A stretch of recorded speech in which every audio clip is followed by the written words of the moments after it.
వంశీని ఎందుకు టార్గెట్ చేస్తూ ఉన్నారు అనేది చంద్రబాబు నాయుడు గారికి వంశీని చూస్తే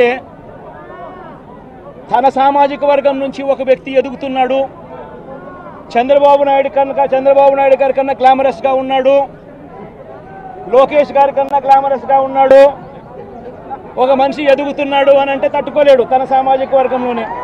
అందుకనే కొడాలి నాని చూసినా ఆ మనిషికి జీర్ణించుకోలేని ఆక్రోశము, వంశీని చూసినా కూడా జీర్ణించుకోలేని ఆక్రోశము. ఎందుకంటే చంద్రబాబు నాయుడు గారి కన్నా చక్కగా ఉంటారు కాబట్టి వీళ్ళిద్దరు. అవినాష్ కూడా పాపం ఎప్పుడో ఒకసారి టార్గెట్ అవుతాడు, ఎందుకంటే లోకేష్ కన్నా చక్కగా ఉన్నాడు కాబట్టి. ఇది చంద్రబాబు నాయుడు గారి మనస్తత్వం. ఆయన కొడుకు ఆ సామాజిక వర్గంలో వాళ్ళు మాత్రమే లీడర్లు. వాళ్ళకి ఎవరైనా పొరపాటున వాళ్ళకు అనుకూలంగా లేకపోతే సామాజిక వర్గం నుంచి వాళ్ళని వెలేయడము. ఇది చంద్రబాబు నాయుడు గారు, రామోజీరావు, ఆంధ్రజ్యోతి రాధాకృష్ణ, TV5 వీళ్ళు ముగ్గురు. నిజంగా ఇది ఒక మాఫియా రాజ్యం.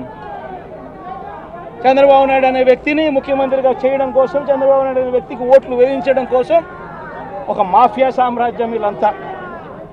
ఆ మాఫియా సామ్రాజ్యంలో ఎవరైనా చంద్రబాబు నాయుడు గారికి వ్యతిరేకంగా వాళ్ళ సామాజిక వర్గంలో ఈ అవినాష్ కానీ, నాని కానీ, వంశీ కానీ ఇలాంటి వాళ్ళు ఎవరైనా నిలబడితే, పాప మా శంకర్రావు కానీ, మా బ్రహ్మనాయుడు కానీ ఇటువంటి వాళ్ళు ఎవరైనా నిలబడితే అంతే, వాళ్ళ సామాజిక వర్గంలో తప్పు పుట్టారు, వాళ్ళ అన్యాయస్తులు అని వాళ్ళ మీద తప్పుడు కేసులు పెట్టడం, వాళ్ళ మీద ఇల్లీగల్ అరెస్ట్ చేయించడం, వాళ్ళ మీద బురద జల్లడం, వాళ్ళని troll చేయించడము,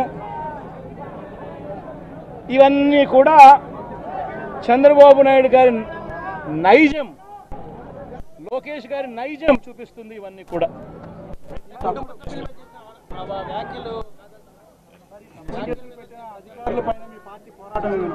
in fact few words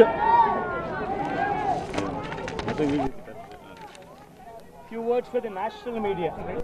right కొత్త అడిగేద్దాం, సపరేట్గా ఉన్నారు.